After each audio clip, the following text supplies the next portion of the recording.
जाऊं, तू ही तू है। तेरी परछाई हर सू है, जिधर जाऊं तू ही तू है।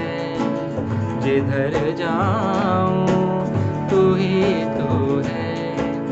तेरी परछाई हर सू है, जिधर जाऊं तू ही तू है।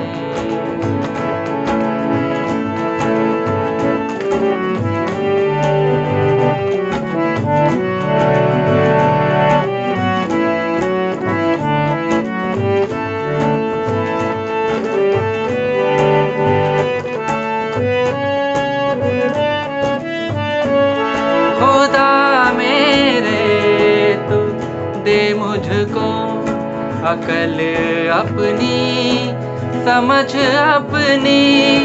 खुदा मेरे तू दे मुझको अकल अपनी, समझ अपनी। अकल अपनी, समझ अपनी। बता मुझको, सिखा मुझको, बता मुझको, सिखा मुझको। कहाँ तू और तू क्या है, जिधर जाऊं तू ही तू है। जिधर जाऊं तू ही तू है। तेरी परछाई हर सू है, जिधर जाऊं तू ही तू है। जिधर जाऊं तू ही तू है। जिधर जाऊं तू ही तू है। नमस्कार, खुदावंद यीशु मसीह में आप सभी को मेरा सलाम। खुदावंद यीशु मसीह के जाने के बाद जब उनके चेलों ने उनका प्रचार का काम शुरू किया, तो एक बड़ा इंटरेस्टिंग वाकया वहाँ पर हुआ। मैं पढ़ता हूँ प्रेरितों के काम, the book of acts chapter 3, उसकी पहली कुछ आयतें। पतरस और यूहन्ना तीसरे पहर प्रार्थना के समय मंदिर में जा रहे थे, और लोग एक जन्म के लंगड़े को ला रहे थे, जिसको वे प्रतिदिन मंदिर के उस द्वार पर, जो सुंदर कहलाता है, बैठा देते थे कि वो मंदिर में जाने वालों से भीख मांगे। जब उसने पतरस और यूहन्ना को मंदिर में जाते देखा तो उनसे भीख मांगी। पतरस ने यूहन्ना के साथ उसकी ओर ध्यान से देखकर कहा, हमारी ओर देख। अतः वो उनसे कुछ पाने की आशा रखते हुए उनकी ओर ताकने लगा। तब पतरस ने कहा, चांदी और सोना तो मेरे पास है नहीं, परंतु जो मेरे पास है वो तुझे देता हूँ। यीशु मसीह नासरी के नाम से चल फिर। और उसने उसका दाहिना हाथ पकड़ के उसे उठाया, और तुरंत उसके पांवों और टखनों में बल आ गया। वो उछलकर खड़ा हो गया और चलने फिरने लगा, और चलता और कूदता और परमेश्वर की स्तुति करता हुआ उनके साथ मंदिर में गया।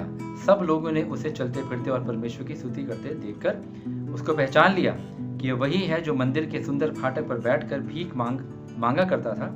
और उस घटना से जो उसके साथ हुई थी, वे बहुत अचंभित और चकित हुए। यहाँ पर एक चमत्कार हुआ, एक मिरेकल हुआ है। और क्या चमत्कार है कि एक लंगड़ा था, उसको खुदावंद यीशु मसीह के चेलों ने सिर्फ एक बार देख करके, उसकी तरफ नजरें करके, उसको अपने हाथ से पकड़ के उठाया और उसको ठीक कर दिया। उसके पांव में दोबारा से बल आ गया, वो चलने फिरने उछलने कूदने लगा। चमत्कार, मिरेकल। क्या ये जितने भी ये मौजज़े हुए हैं, खुदावंद यीशु मसीह ने भी ऐसे बहुत मौजज़े करे। अंधों को आंखें दे दी, उनकी आंखें ठीक हो गई। मुर्दों को जिला दिया, यहाँ पर इन्होंने लंगड़े को ठीक कर दिया। ये मौजज़े जो हैं, ये मिरेकल्स हैं, ये महज शारीरिक या सिर्फ जिस्मानी अहमियत है इनकी, या इनकी एक और भी सिग्निफिकेंस है, एक और भी आत्मिक सिग्निफिकेंस है इनकी। ये हमें जानना बड़ा ज़रूरी है। मिरेकल और डिलीवरेंस, अगर हम इसको ध्यान से पढ़ें, 5वीं 6ठी आयत में वो कहता है कि वो उनसे पाने की आशा रखते हुए उनकी ओर ताकने लगा। तब पतरस ने क्या कहा, चांदी और सोना मेरे पास नहीं है, मगर जो मेरे पास है वो तुझे देता हूँ। खुदावंद यीशु मसीह के नाम से खड़ा हो जा और चल फिर। और वो उछलता कूदता हुआ कहाँ गया? मंदिर में गया।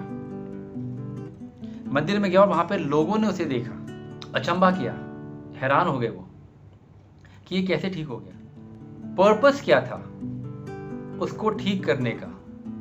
उसके जिस्म को ठीक करके क्या जताना और बताना मांग रहे थे वो चेले, पतरस और यूहन्ना? ये हमको समझना है।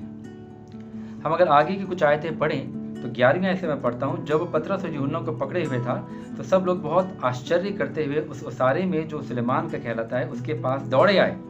यह देखकर पतरस ने लोगों से कहा, हे इजराइलियों, तुम इस मनुष्य पर क्यों आश्चर्य करते हो और हमारी ओर क्यों इस प्रकार देख रहे हो कि मानो हम ही ने अपनी सामर्थ्य या भक्ति से इसे चलने फिरने के योग्य बना दिया।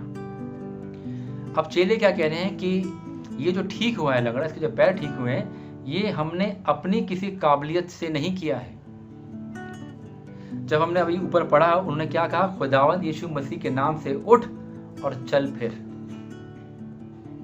और उसने जाकर के मंदिर में सबके सामने वो एक्सपोज हुआ, वो भिखारी जो था, जो लंगड़ा था, और लोग उसको देखकर हैरान हो गए। ये क्या है?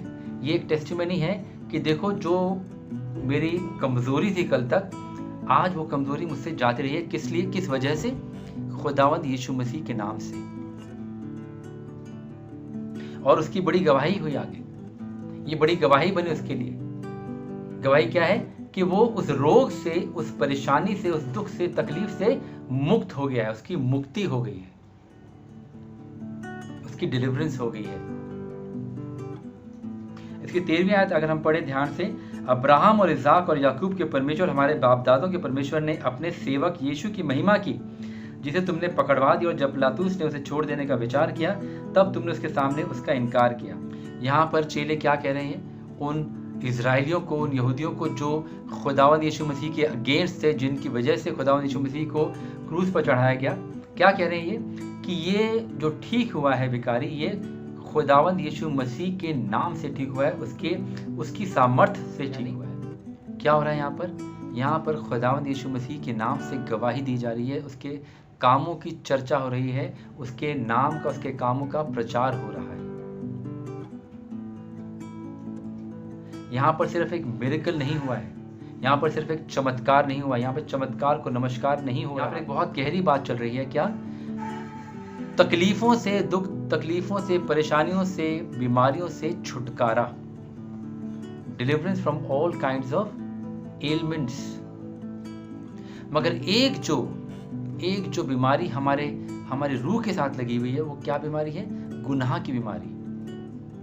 और उसके छुटकारे के लिए भी सिर्फ एक नाम है, वो है खुदावंद यीशु मसीह का नाम। अगर हम खुदावंद यीशु मसीह को एक्नॉलेज करते हैं, एक्सेप्ट करते हैं और उसके बताए हुए रास्ते पर चलते हैं, तो हमारी जो आत्मा का रोग है, हमारी जो आत्मा में रोग लगा हुआ है, वो उससे हम छूट जाएंगे, उससे हमारी मुक्ति हो जाएगी। फिर हम मिरेकल नहीं देखेंगे, मिरेकल के पीछे नहीं भागेंगे, हम मुक्ति के पीछे भागेंगे, डिलीवरेंस के पीछे भागेंगे, नजात के पीछे भागेंगे, सैल्वेशन के पीछे भागेंगे। और ये खुदा हमसे चाहता है अपने बेटे खुदावंद यीशु मसीह के जरिए। खुदा करे कि हम इस बात को समझें, और जो बड़ी बड़ी हीलिंग सर्विसेज होती हैं, चंगाई की जो बड़े बड़े सेमिनार्स होते हैं, कन्वेंशन होती हैं, समझें कि हमारी चंगाई असल में कैसे होती है। अगर आप घर पर बैठकर दुआ करेंगे परमेश्वर से खुदावंद यीशु मसीह के नाम से, तो चंगाई आपको घर पर भी मिल सकती है। कहीं जाने की जरूरत नहीं है, किसी पास्टर के पीछे, किसी प्रचारक के पीछे, किसी हीलिंग सर्विस में जाने की जरूरत नहीं है आपको। आपका विश्वास और आपकी दुआ खुदा से, ये आपको क्या देगा? चंगाई भी देगा और नजात भी देगा, उद्धार भी देगा। और ये खुदा चाहता है कि हम डायरेक्टली उससे मांगे, खुदावंद यीशु मसीह के जरिए। खुदा करे कि हम इस बात को समझें और खुदा से अपने आत्मा से लौ लगाएं, और उसके जो उसने कहा है बिल्कुल वैसा करें, तो नजात और उद्धार और डिलीवरेंस यकीनन हमको मिलेगी। आमीन।